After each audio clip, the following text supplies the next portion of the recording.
إن الحمد لله نحمده ونستعينه ونستغفره ونؤمن به ونتوكل عليه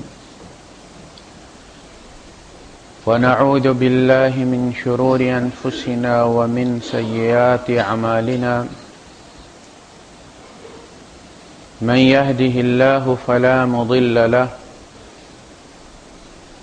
ومن يضلل فلن تجد له وليا مرشدا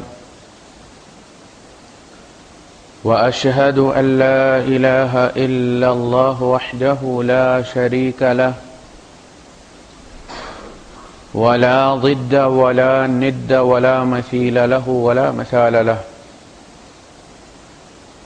وأشهد أن سيدنا ومولانا ومعلمنا ومرشدنا ومخرجنا من الظلمات إلى النور محمدا عبده ورسوله أرسله الله بالحق بشيرا ونذيرا وداعيا إلى الله بإذنه وسراجا منيرا فقد بلغ الرسالة وأدى الأمانة ونصح الأمة وكشف الغمة فترك أمته على المحجة البيضاء ليلها كنهارها لا يزيغ عنها إلا هالك اللهم صل وسلم وبارك عليه وعلى آله وأصحابه وأزواجه وذرياته وأهل بيته أجمعين أما بعد فأعوذ بالله السميع العليم من الشيطان الرجيم بسم الله الرحمن الرحيم ألف لام ميم أحسب الناس أن يتركوا أن يقولوا آمنا وهم لا يفتنون ولقد فتنا الذين من قبلهم فليعلمن الله الذين صدقوا وليعلمن الكاذبين صدق الله العظيم رب اشرح لي صدري ويسر لي أمري واحلل عقدة من لساني يفقهوا قولي آمين يا رب العالمين۔ عرض کیا گیا تھا کہ فتنہ جو ہے یہ بڑا معروف لفظ ہے، ہمارے یہاں اردو میں بہت استعمال ہوتا ہے، لیکن اردو میں اس کے جو معنی لیے جاتے ہیں اگرچہ وہ کسی جگہ عربی کے فتنے کے بھی لیے جا سکتے ہیں لیکن وہ ذرا ریئر ہوتا ہے، وہ کوئی کبھی کبھار ایسا ہوتا ہے۔ عموماً جو قرآن حکیم نے لفظ فتنہ استعمال کیا ہے وہ آزمائش، امتحان، ٹیسٹ کے طور پر اس کو لیا گیا ہے۔ آج ہم انشاءاللہ ان آیات کا جو قرآن حکیم میں آئی ہیں فتنے کے پس منظر میں جن جن میں لفظ فتنہ آیا ان آیات کو ہم پڑھیں گے، اور پھر اگر وقت ہوا تو انشاءاللہ ایک اور موضوع پہ اسی فتنے کے پس منظر میں بات کریں گے۔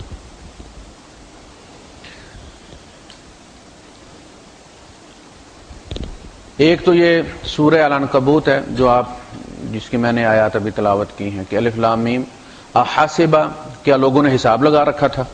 کیا لوگوں نے یہ سمجھا ہوا تھا؟ احاسب الناس ان یترکوا، کہ چھوڑ دیے جائیں گے۔ ترک کرنا اردو میں ہے، عربی میں بھی ہے کہ وہ چھوڑ دیے جائیں گے، ترک کر دیے جائیں گے۔ ان صرف یہ کہنے پر، ان یقولوا، کہ وہ یہ کہہ دیں کہ آمنا، ہم ایمان لے آئے، اور کہا جاؤ بھائی یہ جنت کا دروازہ ہے اور یہ تمہارے پاس یہ الیکٹرانک کی ہے، جاؤ جا کے مارو اندر چلے جاؤ۔ ایسا نہیں ہے، یہ اللہ کی سنت نہیں ہے۔ حضرت آدم علیہ السلام سے لے کر آخری آدمی تک ایک ہی سنت رہے گی۔ احاسب الناس ان یترکوا ان یقولوا آمنا وهم لا یفتنون، اور ان کو آزمایا نہ جائے کہ وہ سچے ہیں اس کلمے میں یا جھوٹے ہیں۔ یہ جتنی عبادات ہیں، یہ جتنے نواہی ہیں، یہ جتنے اوامر ہیں، ان کی اللہ کو ضرورت نہیں ہے، یہ ہمارا فیل اور پاس ہونے کا ٹیسٹ ہے، یہ ہمارا امتحان ہے، یہ ہماری جنت یا جہنم ہے۔ اللہ کا نہ ہماری نیکیوں سے کوئی فائدہ ہے اور نہ ہمارے گناہوں سے اس کا نقصان۔ ہمارے گناہ ہماری جہنم ہے، ہماری نیکی ہماری جنت ہے۔ تو یہ جتنے بھی ہیں اوامر کہ یہ کرو، یہ چیک کرنے کے لیے کہ تم اللہ کو مانتے ہو تو کیا اللہ کی بھی مانتے ہو؟ اگر تم اللہ کی نہیں مانتے تو اس کا مطلب ہے تم اللہ کو نہیں مانتے۔ ہم اکثریت مسلمانوں کی اللہ کو مانتے ہیں لیکن اللہ کی نہیں مانتے، رسول کو مانتے ہیں مگر رسول کی نہیں مانتے، اور اس کی وجہ سے ہم فیل ہو جاتے ہیں۔ وہ جو قبر میں حساب کتاب ہوگا نا، وہ یہی چیک کیا جائے گا کہ صرف ان کو ماننے والے تھے یا ان کی بھی ماننے۔ ما دینوں کا مطلب کیا ہے؟ تمہارا لائف سٹائل کیا تھا، تمہارا نظام زندگی کیا تھا، کون سی زندگی گزار کے آئے ہو، فرعون والی و موسیٰ والی، مومن والی یا کافر والی، یہ ہے اس کا مطلب۔ تو جتنے بھی کہا کہ یہ مت کرو، وہ اس لیے اس سے اللہ کا نقصان کوئی نہیں۔ اگر ہم جس سے اللہ نے کہا یہ مت کرو ہم کر دیں گے تو اللہ کا نقصان ہے۔ اس نے کہا شراب مت پیو، ہم شراب پی لیں گے تو اللہ کا نقصان ہو جائے گا؟ نہیں،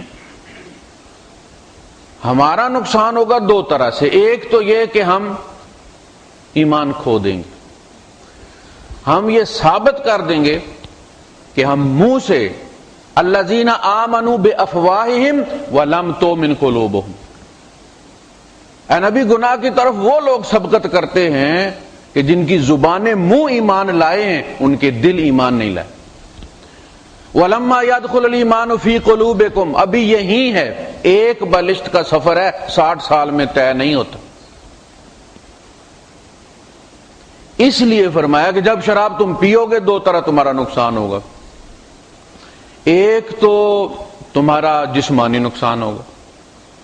اللہ پاک نے جتنی بھی چیزیں حرام کی ہیں وہ انسانی صحت کے لیے، انسانی نفسیات کے لیے انتہائی مضر ہے۔ ایک تو جسمانی نقصان ہوگا اور ایک ایمانی نقصان ہوگا۔ لا یشرب الشارب حین یشرب وہو مؤمن، کوئی پینے والا تب تک نہیں پی سکتا جب تک کہ وہ مومن ہے۔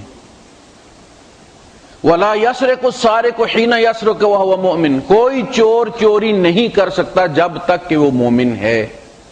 ولا یزنی زان حین یزنی وہو مؤمن، اور کوئی زانی زنا نہیں کر سکتا جب تک کہ وہ حالت ایمان میں ہو۔ ایمان نکلتا ہے تو پھر زنا ہوتا ہے، ایمان نکلتا ہے تو چوری ہوتی ہے، ایمان نکلتا ہے تو پھر شراب اندر جاتی ہے۔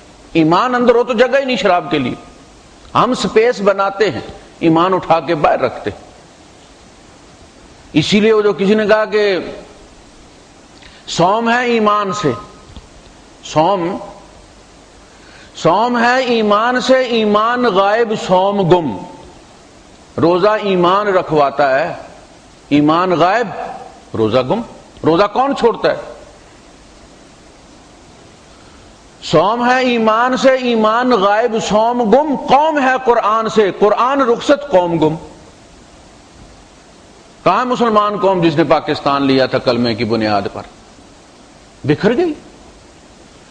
کوئی وقت تھا ایک قوم کو ایک ملک کی تلاش تھی، آج ملک رو رہا ہے قوم کے لیے، قوم کوئی نہیں ہے مسلمان، سارے اپنے اپنے قوموں میں لسانی، صوبائی، ٹرائبل تعصبات میں مبتلا ہے، کلمے والی قوم کوئی بھی نہیں۔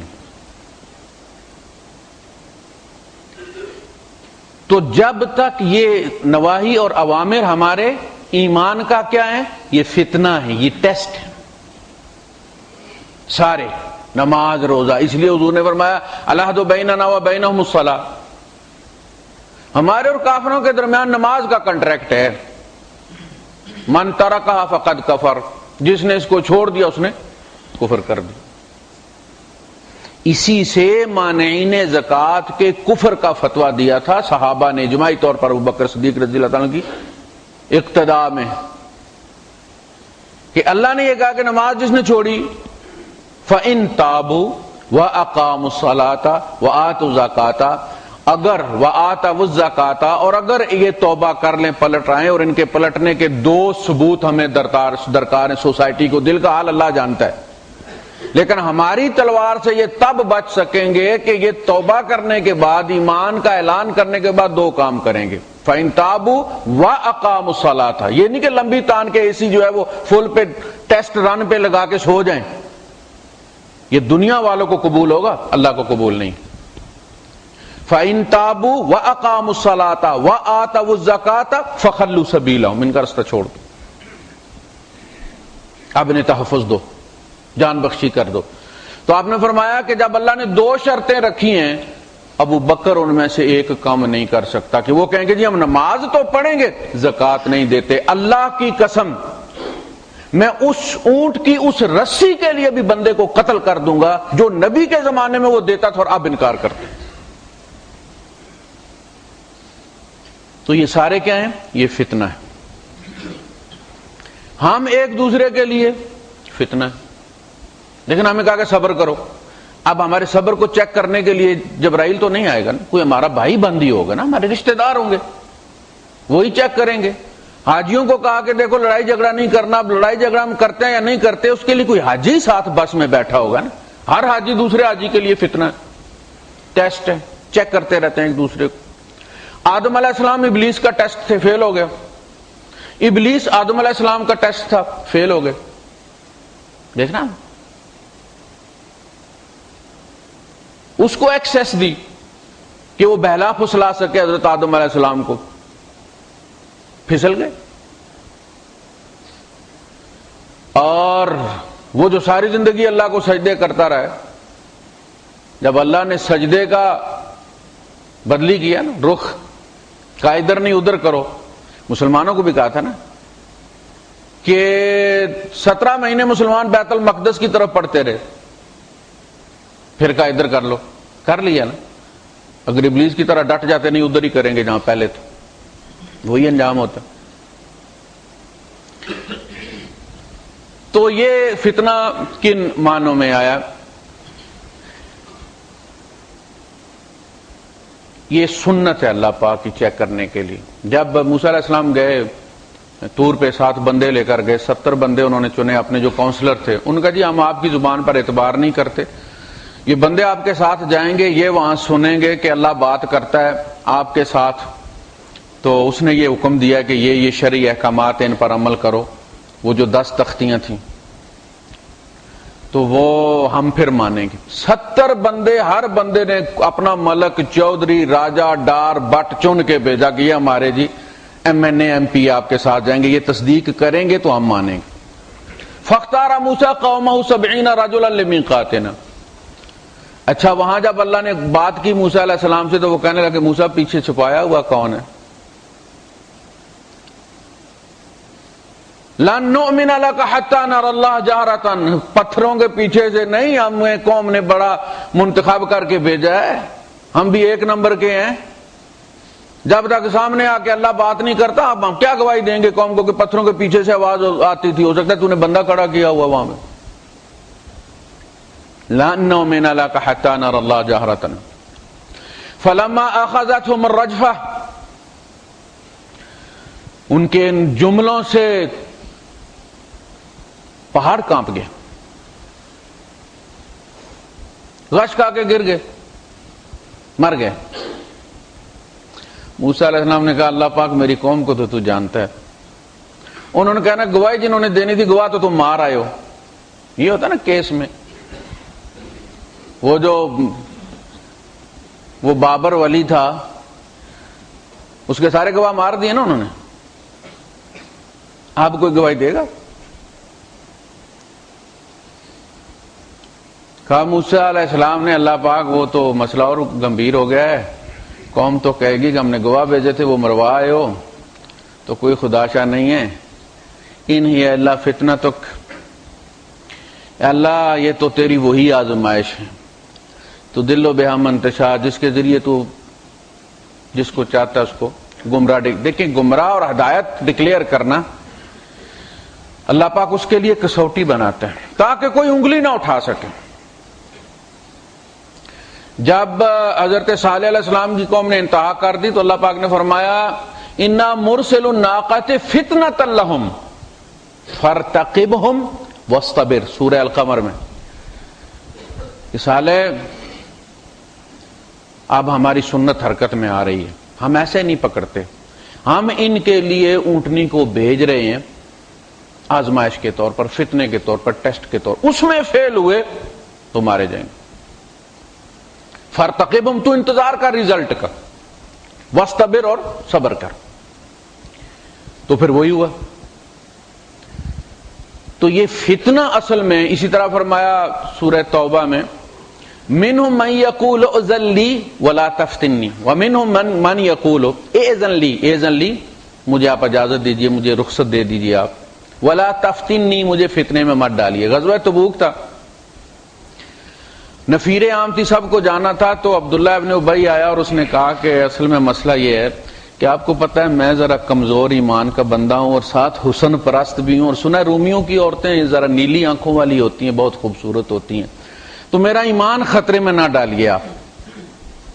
کیا بہانہ ہے دیکھیں آپ، اذن لی ولا تفتنی، مجھے آزمائش میں مت ڈالیے، مجھے چھوٹ دے دیجیے۔ اللہ پاک نے فرمایا الا فی الفتنۃ سقطوا، اور فتنے میں تو تم مدینے میں گر گئے ہو۔ گر نہیں گیا، روم تو بہت دور تھا نا۔ الا فی الفتنۃ سقطوا وان جہنم لمحیطۃ بالکافرین، کافر تو ہو گئے ہو تم، جہنم میں تمہیں گھیر لی ہے۔ یہ اسی قسم کی بات ہو گئی، بندہ گرا، اوپر سے کاٹ رہا تھا درخت سے ٹہنیاں، تو ٹہنی ٹوٹی تو گرا تو نیچے مر گیا۔ تو کوئی عقلمند آیا، اس نے آ کے دیکھا کہ کیا ہوا اس کو، کہا جی یہ ٹہنی سے گرا مر گیا۔ کہتا بلے بلے بلے، اگر اوپر والی ٹہنی سے گرتا تو مسئلہ یہ ہے بھائی، اس سے گر کے مر گیا تو اوپر والی سے بھی گرتا تو مرنا ہی تھا۔ کہا تم مدینے میں کافر ہو گئے ہو تو تم وہاں جاتے تو کیا ہوتا، یہی ہونا تھا جو یہاں ہوا۔ تو لفظ کیا ہے، ولا تفتنی، مجھے فتنے میں مت ڈالیے، مجھے آزمائش میں مت ڈالیے۔ فرمایا اولا یرون انہم یفتنون فی کل عام، یہ لوگ دیکھتے نہیں انہم یفتنون فی کل عام مرتن اور مرتین، کہ ہر سال یہ ایک دفعہ یا دو دفعہ کیا یفتنون، آزمائے جاتے ہیں، ایکسپوز کیے جاتے ہیں، ننگے ہوتے ہیں مومنوں کے سامنے یہ، لیکن پھر بھی ایسے ڈھیٹ لوگ ہیں کہ سر اٹھا کے چلتے ہیں، ایسے بے شرم لوگ ہیں۔ عبداللہ ابن ابی ایسا ڈھیٹ منافق تھا کہ غزوہ احد ہوئی ہے پچھلے جمعے، 300,000 میں سے 300 کاٹ کے واپس لے آیا ہے۔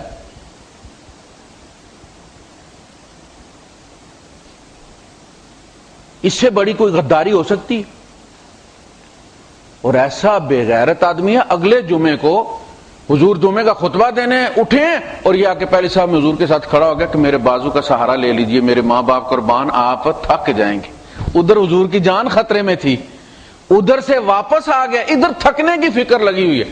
بھائی بس ہو گیا، اینف زینف جو صحابی سامنے بیٹھے انہیں کندورا پکڑ کے کھینچ کے نیچے بٹھائے، بیٹھ تماشا کرتا ہے تو ہر جمعے کو، بٹھا دیا انہوں نے پکڑ کے، یعنی انہوں نے نبی کی اجازت بھی نہیں لی۔ ان کا جس کو کہتے ہیں پیمانہ لبریز ہو گیا صبر کا۔ بھائی ابھی اللہ کے رسول صلی اللہ علیہ وسلم زخمی ہیں، تیری اس حرکت کی وجہ سے تو 1/3 بندے توڑ کے ساتھ لے آیا تھا اور ابھی تو یہ کر رہا ہے۔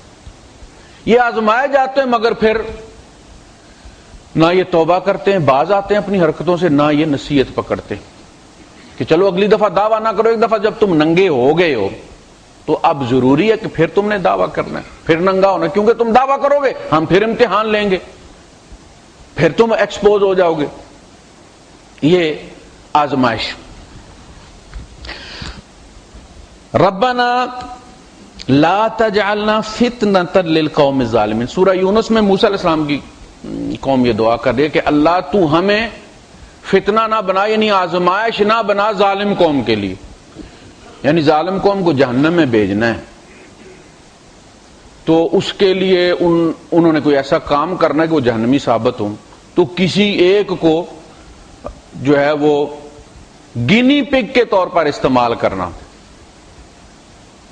کہ اس کو ٹیسٹ کے طور پہ سامنے لے آنا، اس کو وہ اذیت دیں، اس کے نتیجے میں وہ جہنم میں داخل ہو جائیں۔ وہ تو جہنم میں گئے، لیکن جو حشر اس بیچارے کا ہوگا وہ تو آپ اندازہ کریں۔ تو دعا کر رہے ہیں کہ اللہ پاک کوئی اور وسیلہ تو دیکھ ان کو جہنم میں بھیجنے کا، ہمیں استعمال نہ کر۔ یہی بات کہی ربنا لا تجعلنا فتنة للقوم للذین کفروا، اللہ کافروں کے لیے ہمیں فتنہ نہ بنا، ہمیں کسوٹی نہ بنا، واغفر لنا ربنا، اللہ پاک ہمیں معاف فرما دے۔ یہ سورہ الممتحنہ میں تو آزمائش، کسوٹی، ہم آزمائے جا رہے ہیں۔ ہم جہنم میں جائیں گے اپنے کسی پڑوسی کی وجہ سے جائیں گے، کسی رشتہ دار کی وجہ سے جائیں گے، کسی بیوہ کی وجہ سے جائیں گے، کسی یتیم کی وجہ سے جائیں گے، کوئی جائے گا کسی اور کی وجہ سے جائے گا۔ ہم کسی کا فتنہ ہے، کوئی ہمارا فتنہ۔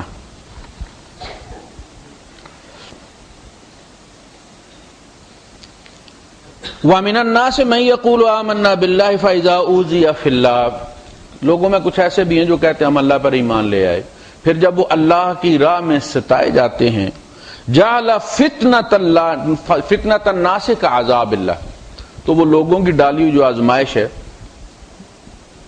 ہے نا وہ لوگوں کے لیے کہ وہ انہیں ستائیں اور جہنم میں جائیں، انہوں نے اس کو یوں بنا لیا كَعَذَابِ اللَّهِ، کہ گویا یہ اللہ کا عذاب، کہ یار اگر ہم نے مار ہی کھانی تھی تو پھر مسلمان ہونے کا فائدہ کیا تھا؟ ہم تو مسلمان ہوئے، چلو عیش کریں گے، اللہ کی رحمتیں برسیں گی، ہمیں کبھی بیماری نہیں آئے گی، کوئی نقصان نہیں ہوگا، بیٹے مانگیں گے بیٹے ملیں گے، بیٹیاں مانگیں گے بیٹیاں ملیں گی، جاب دھکے کھاتا پھیرے گا ہمارے پیچھے، اور مسلمان ادھر آؤ۔ ہم تو مسلمان اسی لیے ہوتے ہیں، لیکن یہاں تو سر مڈاتے ہی اولے پڑے، ادھر کلمہ پڑا، ادھر انہیں پکڑ کے لٹا لیا نیچے جناب علی، اور اوپر پتھر رکھ کے کھڑا ہو گیا عتبہ۔ یہ کیا ہو گیا؟ وہ جو سورہ بروج میں فرمایا ان الذین فتنوا المؤمنین والمؤمنات، وہ لوگ جو مومن مردوں اور عورتوں کو فتنوا، تختہ مشق بناتے، عذاب دیتے، فتنوا فتنے میں ڈالا انہوں نے۔ ظاہر جب کسی کو آگ میں ڈالنے لگے وہ کہے گا جی ٹھیک ہے میں ایمان چھوڑتا ہوں، میں تکذیب کرتا ہوں نبی کی، تو آپ نے آگ دکھا کے، عذاب دکھا کے اس کو اس کے کلمے سے پھیر دیا، فتنے میں ڈال دیا نا اس کو آپ۔ تو کہا کہ ان کے لیے جو یہ کام کرتے ہیں فلہم عذاب جہنم ولہم عذاب الحریق، ان کے لیے جہنم کا عذاب ہے اور ان کے لیے جلن کا عذاب ہے۔ تو یہ وہ لوگ تھے سورہ البروج میں کہ جن کو پوری خندقیں کھود کر اس میں آگ دہکا کر 500 بندے کو پکڑ کے اس میں ڈالا گیا زندہ۔ وشاہد ومشہود قتل اصحاب الاخدود النار ذات الوقود اذ هم علیہا قعود وهم علی ما یفعلون بالمؤمنین شہود وما نقموا منهم الا ان یؤمنوا باللہ العزیز الحمید۔ آگ میں ڈالا، پھر ان کی چیخیں سن رہے ہیں، تڑپنا دیکھ رہے ہیں ان کا، شہود، وہ مزہ، اس کا مزہ بھی لے رہے ہیں، اور ان کا جرم کوئی نہیں ہے، انہوں نے زنا نہیں کیا، چوری نہیں کی، ڈاکہ نہیں مارا، کوئی قتل نہیں کیا، کیا ان کا جرم نہیں؟ ان سے انتقام لے رہے سوائے اس کے کہ وہ یہ کہتے ہیں کہ ان یؤمنوا باللہ العزیز الحمید، ہم صفتوں برے رب کی پر ایمان لائے، بس یہ ان کا جرم۔ تو یہ فتنہ جو کسی کو مصیبت میں ڈالتا ہے یہ بھی ایک آزمائش ہے کہ بندہ مسلمان اور اس کے بعد مصیبتیں اس کے گھر کا رخ دیکھ لیں، تو یہ بھی اللہ پاک چیک کرتا ہے کہ یہ میری ذات کو مان کر یقین کے ساتھ کنوکشن کے ساتھ مسلمان ہوا ہے، یا اس نے صرف کفیل بدلی کیا ہے کہ یہاں پیکج اچھا ہے، جو ہی مسلمان ہو جاؤ تو ہر نعمت ملنا شروع ہو جاتی ہے۔ بعض ایسا ہوتا ہے نا، نو مسلم جو ہوتے ہیں وہ اس لیے بھی ہو جاتے ہیں کہ جو ہی ہم مسلمان ہوتے ہیں مسلمان آنکھوں پہ بٹھاتے ہیں، جس دفتر میں چلے جاتے ہیں عربی اٹھ کے ملتا ہے، پھر وہ جاب بھی مل جاتا ہے، کوئی مسئلہ نہیں ہوتا، وہ جس کو کہتے ہیں آؤٹ آف وے ہر بندہ مدد کرتا ہے۔ بعض لوگ اس لیے بھی مسلمان ہو جاتے ہیں۔ تو دیکھنے کے لیے کہ یہ چوری کھانے والا مجنو ہے یا خون دینے والا مجنو ہے، اس لیے اللہ پاک نے فرمایا وما کان اللہ لیذر المؤمنین علی ما انتم علیہ، اللہ مومنوں کو اس حال پر چھوڑنے والا نہیں جس پر تم اس وقت ہو، یعنی منافق بھی تمہارے اندر مکس ہیں، سچے مومن بھی مکس ہیں۔ لیمیز اللہ الخبیث من الطیب، اللہ اچھے کو برے سے الگ کرنے کے لیے، تمیز آپ کو پتہ ہے اردو کا لفظ، تمیز کرنے کے لیے اچھے اور برے کے درمیان یہ آزمائش ڈالتا ہے۔ تو دیکھیں وہ غزوہ احد میں 300 بندے الگ ہو گئے نا، گندگی الگ ہو گئی، پتہ چل گئی کہ یہ لسی ہے یہ مکھن ہے۔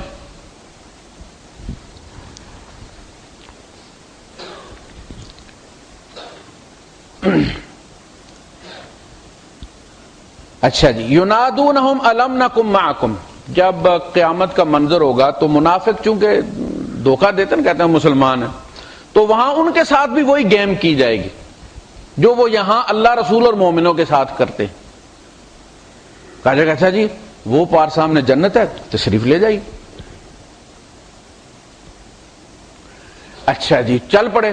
اب ہر بندے کو اس کی اپنے اعمال کے حساب سے لائٹ دے دی جائے گی. وہاں کوئی لائٹ نہیں ہوگی سوائے اپنے عملوں کی. یوم تری المؤمنین والمؤمنات یسعی نورہم بین ایدیہم وبایمانہم، جس دن مومن مرد اور عورتیں دیکھیں گے ایمان کو اپنے سامنے اور اپنی دائیں طرف نور کی شکل میں، نور ان کے سامنے بھی دائیں طرف. تو انہوں نے چونکہ اعمال تو کیے ہوئے کوئی نہیں، جو کیے تھے وہ منافقت میں کیے تھے، قبول ہی نہیں ہوئے. اب ان کے پاس نور نہیں. ینادونہم الم نکم معکم، تو یہ ان سے کہیں گے انظرونا انظرونا نقتبس من نورکم. اور بھائی صاحب ذرا آہستہ آہستہ چلو یار، تم تو دوڑتے گھوڑے پہ سوار ہو، آہستہ آہستہ چلو، ہم بھی تھوڑا فائدہ اٹھا لیں، ہمارے پاس بیٹری نہیں ہے. پتہ ہے دیہات میں آپ تصور کریں بجلی نہ ہو، سردیوں کی بارش ہو، آدھی رات ہو، اندھیرا، اور کسی کے بندے کے پاس بیٹری ہو اور وہ تیز تیز قدم چلا رہا تو پیچھے جس کے پاس نہیں پھر آواز دیتا نا، پائی کیڑا ہے اوے یار آہستہ چل، میں بھی ساتھ جا رہا ہوں. یہ کہیں گے ہمیں بھی انظرونا، یار ویٹ کرو ہمیں بھی ساتھ لے کے چلو. قیل ارجعوا وراءکم، آواز آئے گی کہ وہ پیچھے جاؤ، فالتمسوا نورا، نور کما کے لے آؤ، پیچھے جاؤ. اب وہ سمجھیں گے کہ ہو شاید کوئی ایسی جگہ تھی جہاں ٹوکن دکھا کے تو وہاں سے ہم نے بھی بیٹری لینی تھی، تو انہوں نے لے لی. وہ پیچھے پلٹیں گے. فضرب بینہم بسور لہ باب، ان کے درمیان ایک دیوار مار دی جائے گی جس میں دروازہ ہوگا.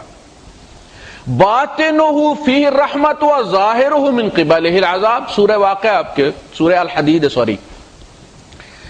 کہ وہ اندر کی طرف رحمت ہی رحمت ہے، جنت ہے نا، باہر کی طرف عذاب ہی عذاب ہے. اب یہ دیکھیں گے پیچھے جب مڑ کے دیکھیں گے تو پچھلے دفتر بھی بند ہیں، عدالت برخاست ہو گئی ہے. مڑ کے پیچھے دیکھیں گے تو ادھر بھی دیوار پھر گئی ہے.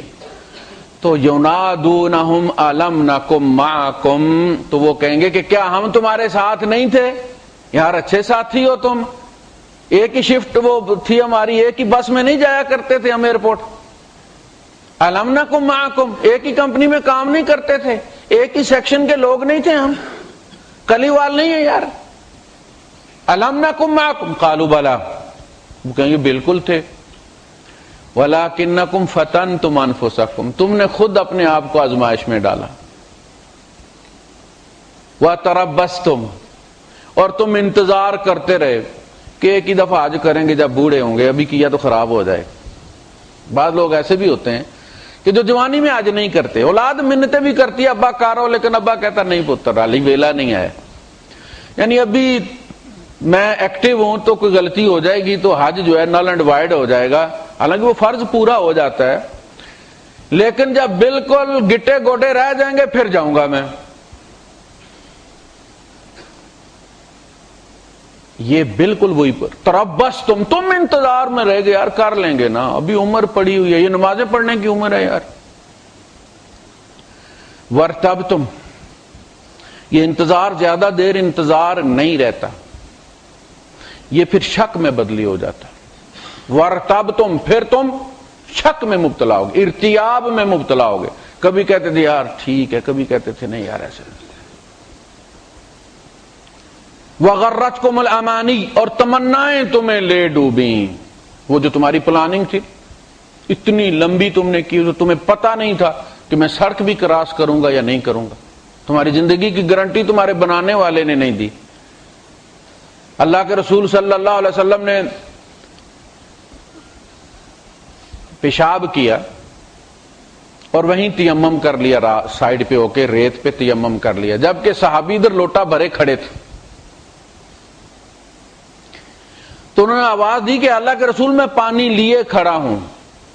آپ نے فرمایا لعلی لا ابلغ، مجھے کیا پتا میں لوٹے تک پہنچوں گا یا نہیں پہنچوں، میں اتنی حالت بھی جو ہے وہ بغیر وضو کے برداشت نہیں کرتا. لعلی لا ابلغ. پوچھا بلال کتنی لمبی زندگی کی تمنا رکھتے ہو؟ کہا اللہ کے رسول جب میں لقمہ منہ میں رکھتا ہوں تو میں یہ سمجھتا ہوں کہ میں اس کو چبا کے حلق سے نیچے نہیں اتاروں گا تو شاید موت آ جائے۔ آپ نے فرمایا بلال بڑی لمبی زندگی کی تمنا رکھتے ہو، میں تو سانس اندر لیتا ہوں تو یقین نہیں ہوتا کہ باہر جائے گا، اور باہر جاتا تو یقین نہیں ہوتا کہ اندر لوں گا کہ نہیں لوں گا۔ تمہیں تمنا فتنتم انفسکم، فتنے کی یہ وہ قسم ہے کہ جس میں بندہ خود مبتلا ہوتا ہے، جیسے مکھی آتی ہے نا شہد پہ یا گڑ کے شیرے پہ، تو وہ خود اپنے آپ کو فتنے میں ڈالتی ہے۔ آپ دیکھیں شہد کی مکھی شہد بناتی ہے مگر شہد میں پھنستی نہیں ہے، دوسری مکھی پھنس جاتی۔ تو دنیا بناؤ لیکن دنیا اس طرح بناؤ جس طرح شہد کی مکھی بناتی، پاک صاف اور دامن بچا کے، دوسری مکھی کی طرح ساری ٹانگیں اندر مت ڈال دو، پکڑے جاؤ گے۔ یہ وہ فتنے کی قسم فتنتم انفسکم، تم نے خود اپنے آپ کو آزمائش میں ڈالا۔ یہ اولاد والے پہ پھر بات کرتے ہیں انشاءاللہ۔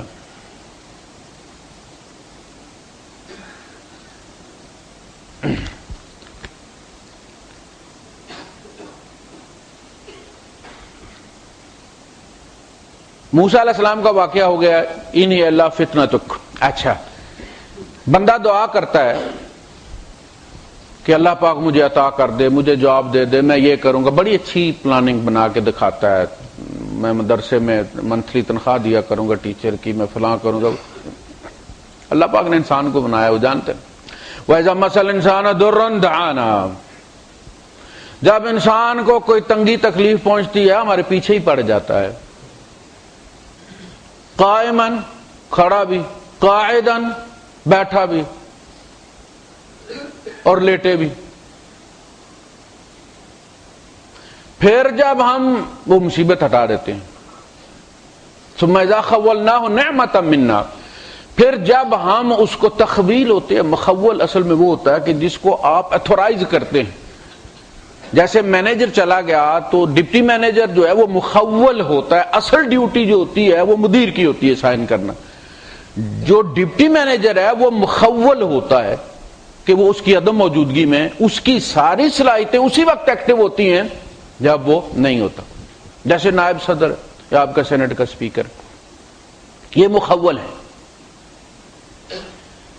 ہم نعمت، آپ اندازہ کریں کہ اللہ پاک نعمت الاؤ کرتا ہے، اللہ پاک کے حکم سے آپ کو وہ ملتی، ہر نعمت اللہ پاک کی کنسنٹ کے ساتھ آپ کو لائسنسڈ کی جاتی ہے کہ یہ نعمت میں نے، وہ اولاد ہو، مال ہو، جگہ ہو، زمین ہو، صحت ہو، میں نے فلاں ابن فلاں کو دی، باقاعدہ جاری ہوتی ہے۔ یہ ایسے ایکسیڈنٹل کیسز نہیں، یہ بائی چانس نہیں، یہ صدفہ نہیں۔ خولناہ نعمۃ منا، اللہ کے رسول صلی اللہ علیہ وسلم کی دعا ہے نا، آپ صبح اور شام کو مانگا کرتے تھے، اللہم ما اصبح بی من نعمت، اے اللہ جس نعمت نے بھی میرے ساتھ صبح کی ہے، او بے احد من خلقک، یا تیری مخلوق میں سے جس ایک کے ساتھ، سب کے ساتھ، میرے ساتھ یا تیری مخلوق میں سے ہر ایک کے ساتھ جس نعمت نے صبح کی ہے، فمنک وحدک، تیرے اکیلے کی طرف سے ہے، لا شریک لک، اس نعمت کے دینے میں تیرے ساتھ کوئی شریک نہیں ہے، فلک الحمد ولک الشکر، لہذا تیری ہی تعریف ہے، تیرا ہی شکر ہے۔ آپ نے فرمایا جس نے یہ 4 دفعہ پڑھ دیا اس نے حق ادا کر دیا اس دن کا، اور شام کو جس نے یہ پڑھ دیا اس نے اس رات کا حق ادا کر دیا۔ قیامت کے دن اگر اس رات مر گیا تو قیامت کے دن ناشکروں میں شمار نہیں ہوگا۔ خولناہ نعمۃ منا، کیا کہتا ہے؟ قال انما اوتیتہ علی علم، کہتا ہے یہ تو میں نے اپنی ٹرک سے کمایا ہے، اپنی تکنیک۔ اوہو، میرا دماغ پہلے خراب تھا یار، میں پہلے ہی سوچ لیتا کہ کینیڈا جانا ہے، دبئی میں جھانکی مارتا رہا میں 20 سال 30 سال، ہے نا۔ لوگ کہتے یہ پہلے میں نے کیوں نہیں سوچا یار، پہلے یہ بزنس کر لیتا، خام خواہ اتنا پیسہ ادھر ہوٹلوں میں ضائع کر دیا ہے۔ تو تو خدا کدھر گیا؟ یہ تو کہہ رہا کہ یہ میرے سمجھ میں آیا ہے. قارون سے کہا نا زکات دو، تو کہا کس چیز کی دو؟ کہا جو مال کہا مال تو میں نے اپنے لوگوں کو تھک لگا کے کمایا ہے، 420 کی کمائی ہے. قال انما اوتیتہ علی علم عندی، میں نے اپنی ٹیکنیک سے کمایا، اس میں اللہ کہاں سے آ گیا بھائی؟ قال انما اوتیتہ علی علم بل ہی فتنہ، بل ہی فتنہ، یہ مال، تیری وہ دعا، اللہ کی وہ عطا، یہ سب ایک آزمائش تھی اور تو فیل ہو گیا. ہر بندے کی اپنی کمزوری ہوتی ہے، وہ اس کمزوری پہ مار کھاتا ہے، دوسری جگہ سینہ تان کے کھڑا رہتا ہے. وہ فتنہ اسے 50 سال نہ آئے اس کے سامنے. ہوتا ہے نا بعض میتھ میں کمزور ہوتے ہیں، انگلش میں وہ ہمیشہ فرسٹ ڈویژن لیتے ہیں، میتھ آتی ہے ماں مر جاتی. اللہ پاک اگر کسی کو نہ آزمائے، اور اللہ پاک ہمیں نہ آزمائے، ہم اس قابل نہیں ہیں، ہمارا ایمان بہت کمزور ہے، ٹیسٹر ہی پی جاتا ہے ایمان ہمارا، اتنا بھی نہیں ہے کہ شو. جب اللہ پاک کسی کو آزمانے لگتا ہے تو پھر اس کے لیول کی آزمائش لے کر آتا ہے. جسے بہت اپنا غرہ ہوتا ہے نا اپنے دین اور تقوی اور ایمان پر، سمجھتا ہے کہ میں نیک ہوں، میں نیک ہوں، میں بڑا نیک ہوں، میں متقی ہوں، پھر اللہ پاک اس کو ٹیسٹ کروا دیتا ہے، یہ تیرا ایمان ہے، میں نے جان بوجھ کے تجھے ٹیسٹ نہیں لیا تھا، چھوڑ رہا تھا. وہ جو مانیٹر ہوتا ہے نا، اس سے ماسٹر سنتا نہیں ہے اور وہ سمجھتا ہے میں لائق ہوں. ایک دفعہ گڈ ول بن جائے نا ٹیچر کی نظروں میں، تو ٹیچر پھر اخبار پڑھتا رہتا، کہتا اسے پتر سن لے بھائی سبق. وہ پتر سنتا رہتا، خود یاد کرتا کوئی نہیں، میں نے کون سا سنانا ہے. جس دن باری آ جاتی ہے پتر کی، اس کو ماسٹر کھڑا کر لے مانیٹر صاحب کو، پھر صاحب کا منہ دیکھتا ہے. اسی طرح جو نیک بنتے ہیں نا مانیٹر، اللہ پھر ان کے سامنے. ابلیس کے ساتھ کیا معاملہ تھا؟ کیوں اس نے اعتراض کیا تھا آدم علیہ السلام کی؟ وہ اپنے آپ کو مانیٹر سمجھتا تھا، فرشتوں کو لیکچر دیا کرتا تھا، ایسا خوش بیان تھا، لچھے دار گفتگو کیا کرتا تھا مولوی حبیب کی طرح. سیالکوٹ والے جانتے ہیں مولوی حبیب کی مسجد، فرشتے رو رو کے بے ہوش ہو جاتے تھے جب اللہ کی عظمت بیان کیا کرتا تھا. اس نے سمجھا میں نیک ہوں. کہا نیک اس لیے کہ میں نے تمہارا ٹیسٹ نہیں لیا. آدم علیہ السلام کو اللہ پاک نے پیدا، یہ اس کا ٹیسٹ تھا، یہ اس کی کمزوری تھی. تو اس نے کیا کہا؟ قال فبما اغویتنی، آخر پھر میرا ٹیسٹ لے ہی لیا تو نے اللہ، جس کے ذریعے تو نے مجھے فیل کیا ہے، جس کے ذریعے تو نے مجھے اغوا کیا. اغوا کا مطلب یہ ہے کہ مجھے میری لائن سے ہٹا دیا ہے. نہ تو اس کو سجدے کا کہتا، نہ میں نہ کرتا.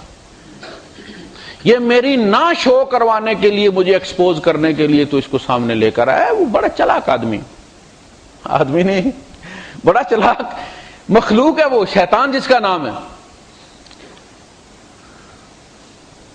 اور وہ پہچان گیا. اس کے بعد اس نے کہا کہ پھر اب میں بھی اس کو اور اس کی اولاد کو اغوا کروں گا. جو میرے ساتھ ہوا ہے میں بھی پھر اس کے ساتھ یہی کروں گا، لیکن اس کے لیے مجھے مہلت دی جائے. پھر مہلت دی گئی.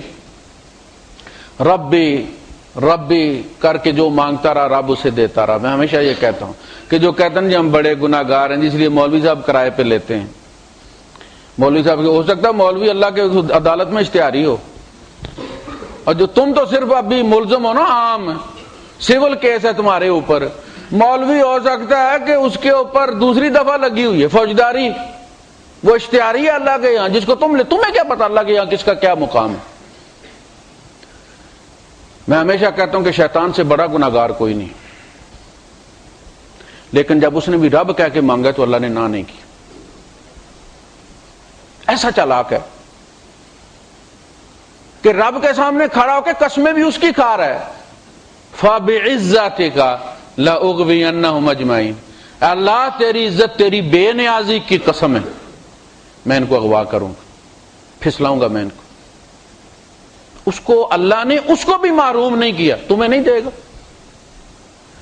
تو یہ اعتماد کی بات ہے کہ توکل کرتا ہو بندہ تو اللہ اس کی سنتا ہے.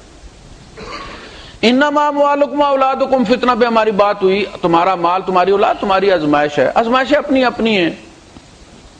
حضرت عمر فاروق رضی اللہ تعالیٰ فرماتے ہیں کہ الصوم عادۃ والصلاۃ عادہ، نماز اور روزہ جو ہے یہ عادت بن جاتی ہے بندے کی، اس سے نیکی نہیں پہچانی جاتی. جس طرح لسٹ ہوتی ہے نا، یہ عبادت ایک خاص عمر کے بعد پھر لسٹ بن جاتی ہے. یعنی بندے کو یہ بھی نہیں ہوتا کہ میں نے نماز پڑھی ہے، یعنی بندے سے اس نے رشوت لینی ہے، پولیس انسپیکٹر ہے، سب انسپیکٹر ہے، اس نے چوکی پہ مسلح ڈالا ہوا ہے، نماز وہ پڑھ رہا ہے، فرض پڑھیں سنتیں پڑھنی ہے، وہ جس سے اس نے رشوت لینی ہے وہ آ کے بیٹھا ہوا ہے تو اس کو اشارہ کرتا ہے کہ جانا نہیں، بیٹھو ابھی میں دو سنتے رہتی ہیں.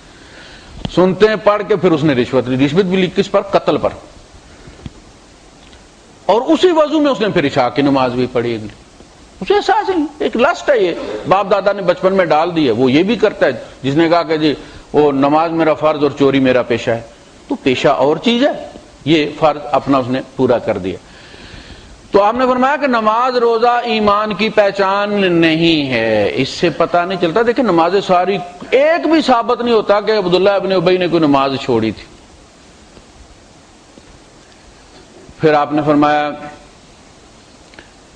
دین المرء یعرف باثنتین، انسان کے دین کا پتہ دو چیزوں سے چلتا ہے، المال والمرأہ، مال اور عورت سے،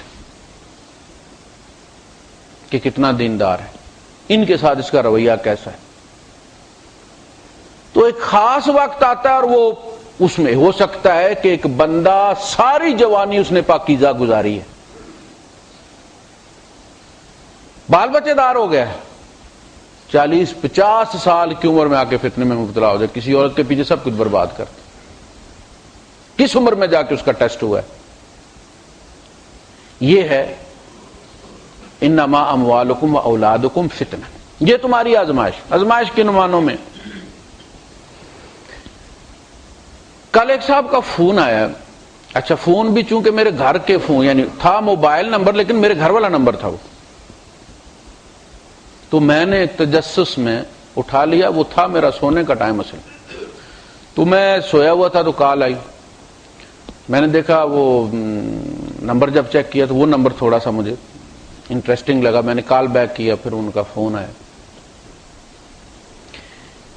انہوں نے کہا جی میرا مسئلہ ہے تو میں آنا چاہتا ہوں آپ کے پاس. وہ سمجھ رہے تھے کہ میں دبئی ہوں. میں دبئی نہیں، میں تو ابوظہبی میں تھا. تو میں نے انہیں بتایا کہ انہوں نے کہا میں دبئی میں، میں نے کہا میں ابوظہبی میں. پھر فون پہ بات، بچہ بھیجا امریکہ پڑھنے کے لیے. بچہ وہاں جا کے مرتد ہو گیا. وہ رسول میں بھی غلطیاں نکالتا ہے، وہ قرآن میں بھی غلطیاں نکالتا ہے. وہ کہتا ہے اس قرآن سے زیادہ میری فزکس کی جو کتاب ہے وہ زیادہ ویلیو رکھتی ہے، اس لیے کہ اس کے اندر فیکٹس ہیں، اور قرآن میں یہ بھی غلط ہے یہ بھی غلط ہے. نقل کفر نباشت. وہ رو رہے تھے زاروں قطار. دیکھیے بڑی سخت مصیبت ہے، اور یہ اسی کو پتا ہوتا ہے جس پہ یہ گزرتی ہے کہ یہ کتنا بڑا امتحان ہے. یہ وہ امتحان ہے کہ 950 سال تبلیغ کرنے والا نوح علیہ السلام بھی چیخ پڑا ہے ان ابنی من اہلی، اللہ میرا بیٹا میری فیملی میں سے بچا لے اس کو. یہ وہ امتحان ہے جو ابراہیم علیہ السلام کا لیا گیا تھا. فرمایا تھا ان ھذا لہو البلاء المبین، بہت بڑی آزمائش. کہتے ہیں وہ بات سننے کے لیے تیار نہیں کہ اس موضوع میں میرے ساتھ بات ہی مت کریں آپ.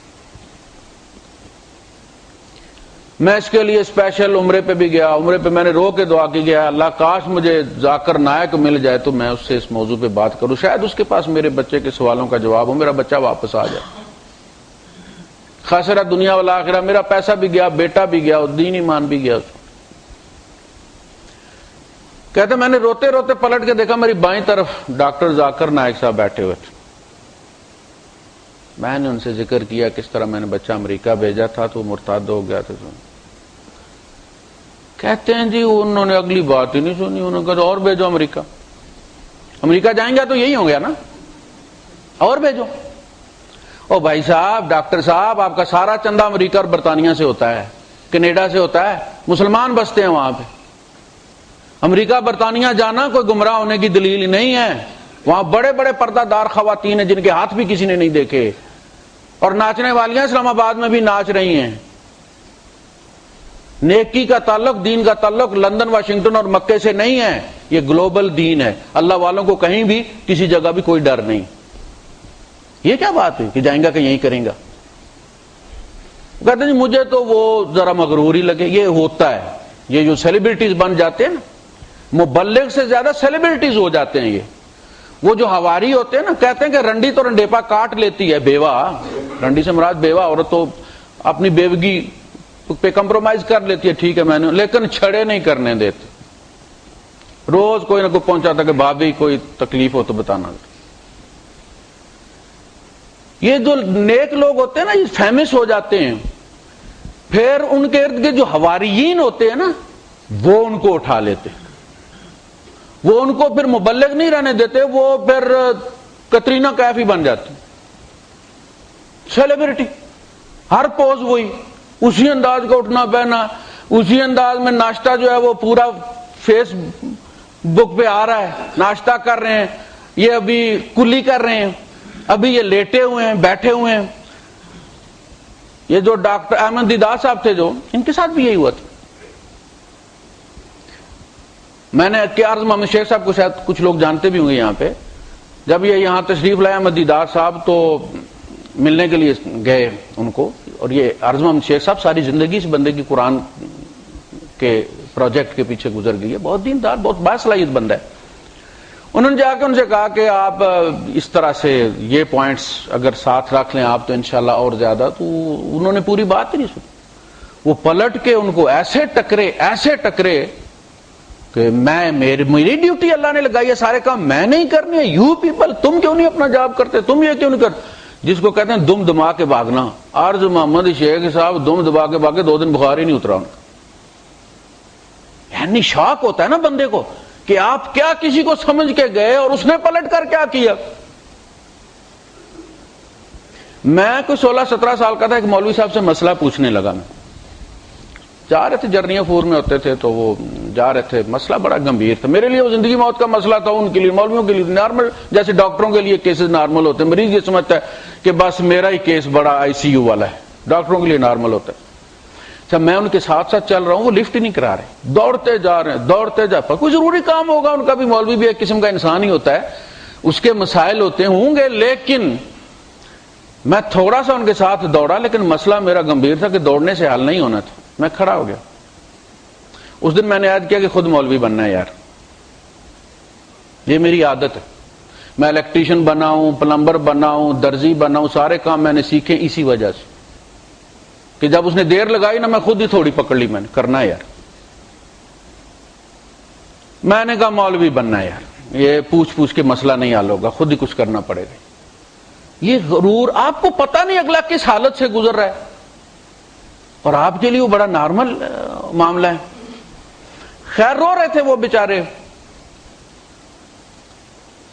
اب وہ بچہ، جو آزمائش ہے میں آپ کو بتانا چاہتا ہوں، اب وہ بچہ آ رہا ہے پاکستان، خالہ کی بیٹی سے کرنا چاہتا ہے شادی، سب کو پتا اس کے خیالات کا کہ یہ مرتد ہے، نہ اللہ کو مانتا ہے، نہ رسول کو مانتا ہے، نہ قرآن کو مانتا ہے۔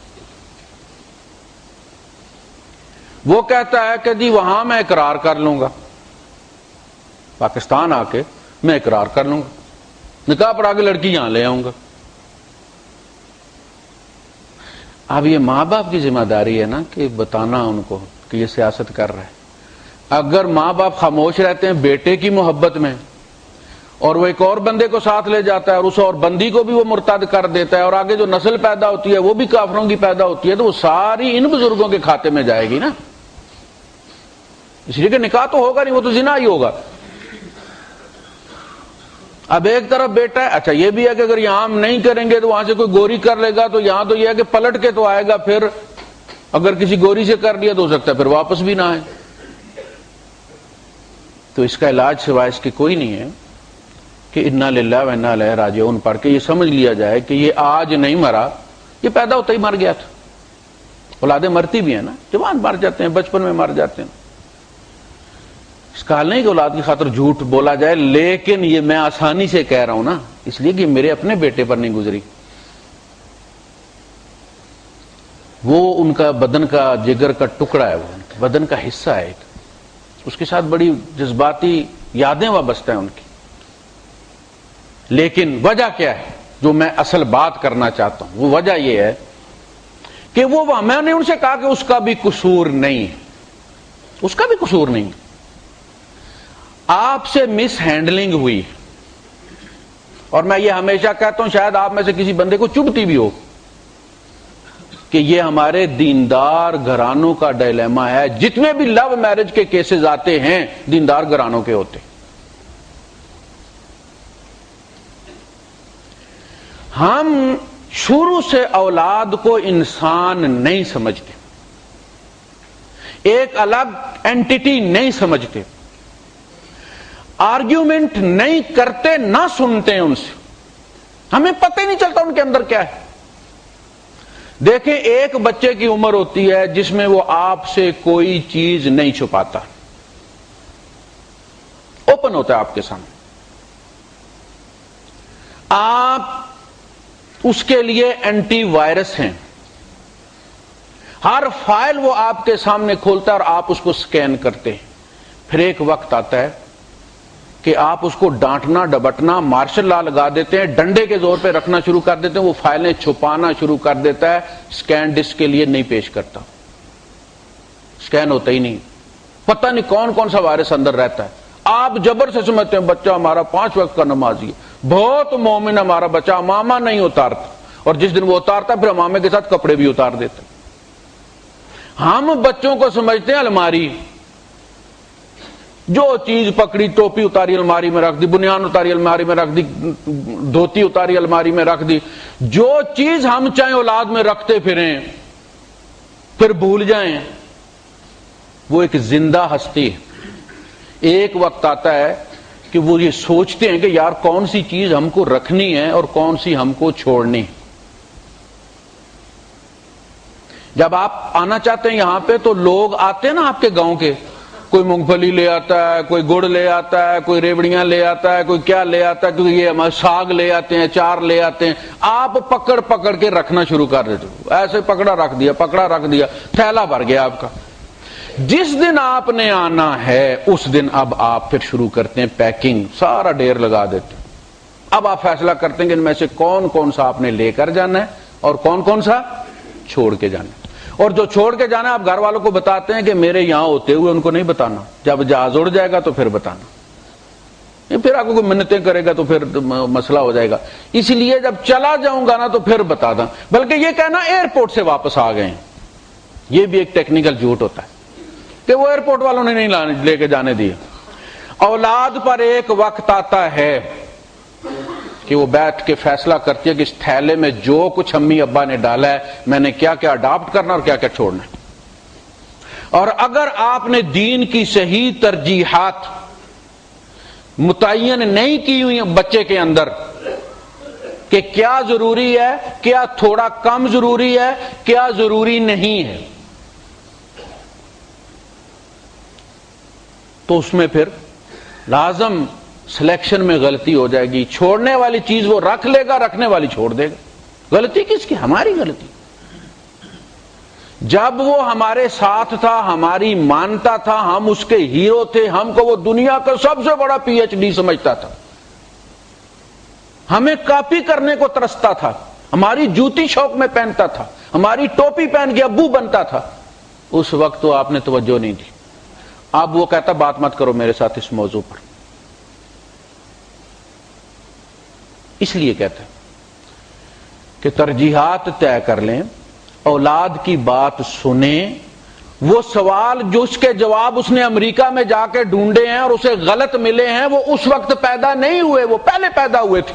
ہم نے منہ اس کا بند رکھا ہوا، نوٹیفیکیشن ہم نے پڑھا ہی نہیں. ہم کسی کو نہیں پڑھتے، ہم اپنی اولاد کو نہیں پڑھتے.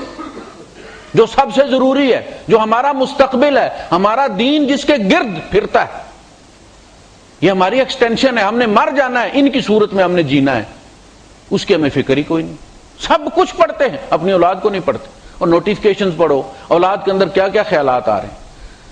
اپنے آپ کو دوست اس کا بناؤ، وہ تمہارے ساتھ ڈسکس کر، کتنا بھی سنگین مسئلہ ہو، کتنا بھی شرع میں کوئی شرم نہیں ہے، کوئی مسئلہ اولاد پوچھے ماں باپ سے، بیٹی ماں سے پوچھے، بیٹا باپ سے پوچھے، ڈسکس کرے۔ دین کے بارے میں بیٹے کو کوئی نئی چیز معلوم ہوئی ہے، آج تو آپ کو پتہ ہے اتنے علم کے ذرائع اتنے زیادہ ہو گئے، ایک کلک پہ پوری کتاب سامنے آ جاتی ہے، جس کے لکھنے میں ہمارے علماء کے 20 30 سال لگے، 30 سیکنڈ نہیں لگتے، وہ آپ کے سامنے آ جاتا ہے سارا کچھ۔ اور صرف ایک فرقے کا نہیں، سب فرقوں کا، صرف ایک فقہ کا نہیں، سب فقوں کا، صرف ایک مذہب کا نہیں، پوری دنیا پوری کے سارے مذاہب کا۔ کیا کیا اسے وائرس لگتا ہوگا؟ کیوں ڈرتا ہے آپ سے پوچھنے میں کہ ابو عیسائی تو یوں بھی کہتے ہیں، اس کا ہمارے پاس کیا جواب ہے، ہندو تو یوں بھی کہتے ہیں، اس کا ہمارے پاس کیا جواب ہے؟ آج جواب دو، نہیں پتا تو کسی ڈاکٹر کے پاس لے جاؤ، کسی مولوی کے پاس لے جاؤ، اس کو جواب لے کے دو۔ وہ سوال اس کے ذہن میں وہاں جا کے نہیں پیدا ہوئے، پیدا یہاں ہوئے تھے، اور وہاں جا کے اس نے پھر ان کا جواب ڈھونڈا۔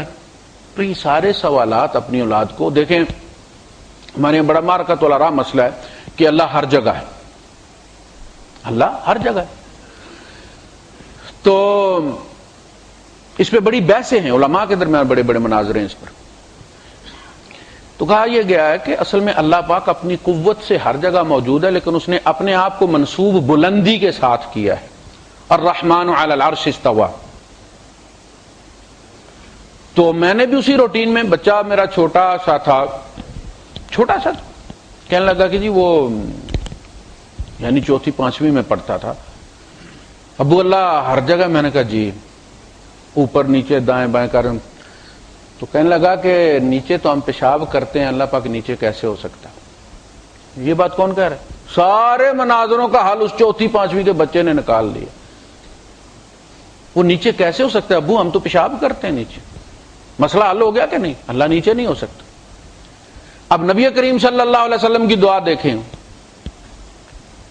واحفظنی من بین یدی ومن خلفی وعن یمینی وعن شمالی ومن فوقی، ساری جہتیں گنوا دی، اللہ میری حفاظت فرما، آگے سے، پیچھے سے، دائیں سے، بائیں سے، اوپر سے۔ واعوذ بعظمتک ان اغتال من تحتی، تحتی ان کے ساتھ شامل نہیں ہے، من فوقی کے ساتھ من تحتی شامل نہیں ہے۔ وَأَعُوذُ بِعَظْمَتِكَ، تو اپنی عظمت سے ہر چیز کو گھیرے ہوئے ہے، میں اس عظمت کے صدقے کہتا ہوں کہ مجھے نیچے سے بھی بچا فتنے سے۔ دیکھا آپ نے، حضور نے الگ کر دیا نا نیچے کو۔ یہ تو اولاد کو الاؤ کریں، چاہے وہ سوال آپ کو کتنا بھی کافرانہ لگے، چاہے وہ خدا کے وجود کے بارے میں کہتے ہیں، چاہے وہ کتاب کے بارے۔ مثلا اس نے ایک سوال اٹھایا کہ اللہ پاک کہتا ہے قرآن میں کہ ما جعل اللہ لرجل من قلبین فی جوف، اللہ پاک نے کسی انسان کے سینے میں 2 دل نہیں رکھے، جبکہ ہم یہ دیکھتے ہیں کہ بہت سارے لوگوں کے سینے میں 2 دل ہوتے، بہت سارے تو نہیں ہوتے لوگوں میں، لیکن ڈاکٹر حضرات بیٹھے ہیں، ریئرلی یہ کیس ایسا ہوتا ہے، بہت ایک کسی سینچری میں ایسا 1 2 بندے ہو جائے تو ہو جائے۔ لیکن پہلی بات تو یہ ہے کہ اللہ پاک جو ہے وہ بات اکثریت کی کرتا ہے، اللہ پاک ایکسیپشن کی بات نہیں کر رہا۔ مثلا اللہ پاک نے فرمایا الم نجعل له عینین، کہ ہم نے اس کی 2 آنکھیں نہیں بنائی، تو کانا کھڑا ہو جائے سرکار میری دوسری کدھر گئی ہے؟ تو بات ہو رہی ہے چونکہ اکثریت کی 2 آنکھیں ہیں، اللہ نے اکثریت کی بات کی۔ اسی طرح فرمایا یہب لمن یشاء اناثا ویہب لمن یشاء الذکور، جنہیں چاہتا ہے انہیں بیٹیاں دیتا ہے، جنہیں چاہتا ہے بیٹے دیتا ہے، او یزوجہم ذکرانا و اناثا، اور چاہے تو بیٹیاں بیٹے دونوں دے دیتا ہے ایک ہی کو۔ تو کھدڑا اٹھ کے کھڑا ہو جائے مجھے پھر درگا دیوی نے پیدا کیا ہے، وہ بھی تو اعتراض کر سکتا ہے نا کہ میرا ذکر کدھر گیا ہے۔ اسی لیے لوگ کہتے ہیں جی ان کا جنازہ نہیں ہوتا، ان کا جنازہ ہوتا ہے، یار وہ مسلمان بھی ہوتے ہیں، دفن بھی کرنا چاہیے، یہ تو ہم لوگوں نے ان کو الگ کر کے رکھ دیے۔ تو عرض کرنے کا مقصد یہ کہ اللہ پاک مرد اور عورت کی اس لیے بات کرتا ہے کہ اکثریت مرد اور عورت کی ہے، تو یہ آپ کی اولاد ہے، اس کو یہ جرت عطا کریں کہ جو بھی پٹھا سیدھا خیال اس کو آتا ہے وہ آپ کے سامنے کھول کے رکھتے۔ ڈرے کیوں؟ وہ باپ سے ڈرنا ہے، اسے نہیں نا خدا کے وجود پر یقین، تو کہے ابو میں تو خدا پہ یقین نہیں رکھتا، مجھے کہیں لے کے چلیں خدا کے لیے، میرا علاج کریں آپ، کوئی مولوی ایسا بتائیں جو مجھے مطمئن کر دے۔ یہ بیماری ہے، ترس کھانے والی بات ہے، یہ بدماشی نہیں ہے، یہ جس کو لگتی ہے اسی کو پوچھے۔ لائیں اسے. اللہ پاک کے وجود کے تو دلائل جو ہے وہ ہر جگہ بھرے پڑے دیے جا سکتے، مطمئن کیے جا سکتے ہیں، لیکن یہ دھمکی سے منہ بند کیا جا سکتا ہے، سوال ختم نہیں کیا جا سکتا. وہ اپنی جگہ موجود رہتا ہے، آپ سیٹسفائی نہیں کریں گے، کوئی یہودی اس کو سیٹسفائی کر دے. میں نے آپ کو عرض کیا تھا، ہمارے کیپٹن شکیل صاحب میرے دوست، وہ بہت متشدد مذہبی تھے. یعنی پہلے ان معنوں میں تھے کہ ان کی داڑھی نہیں تھی، جہاں درس ہوتا تھا تو وہ داڑھی کے خلاف تھے، اور میرے ساتھ ہمیشہ ان کی تلخ کلامی داڑھی پہ ہو جاتی تھی. پھر یہ وقت آیا کہ انہوں نے داڑھی رکھ لی اور مجھ سے بھی آگے نکل گئے. اذان ہوئی، میں نماز کے لیے کھڑا ہوا، پیچھے دیکھا شکیل صاحب تھے. نماز کے بعد میں نے دیکھا شکیل صاحب کوئی نہیں ہے. میں انہوں نے فون کیا کہ شکیل صاحب آپ کہاں چلے گئے تھے؟ میں نے آپ کو دیکھا جب اقامت ہو رہی تھی تو کہنے لگے وہ جو بندہ اقامت کہہ رہا تھا اس کی داڑھی کوئی نہیں تھی، اس لیے میں چھوڑ کے چلا آیا، پھر اگلی مسجد میں جا کے نماز پڑھی. دیکھا آپ نے، ان کا بیٹا مرتد ہو گیا. بڑا معصوم بیٹا تھا، بڑا معصوم، لیکن دبا کے رکھا نا. جبر کی دینداری یہ ہوتی ہے، اولاد پہ جبر نہیں چلتا. ان سے پوچھیں، وہ ہر آئیڈیا اپنا آئیڈیا سمجھ کے اڈاپٹ کریں گے، زندگی میں کبھی نہیں چھوڑیں گے. ماں باپ کا سمجھ کے اڈاپٹ کریں گے، جب فرصت ملے گی اٹھا کے رکھ دیں. یہ ماں باپ کا میرا نہیں. وآخر دعوانا الحمدللہ رب العالمین.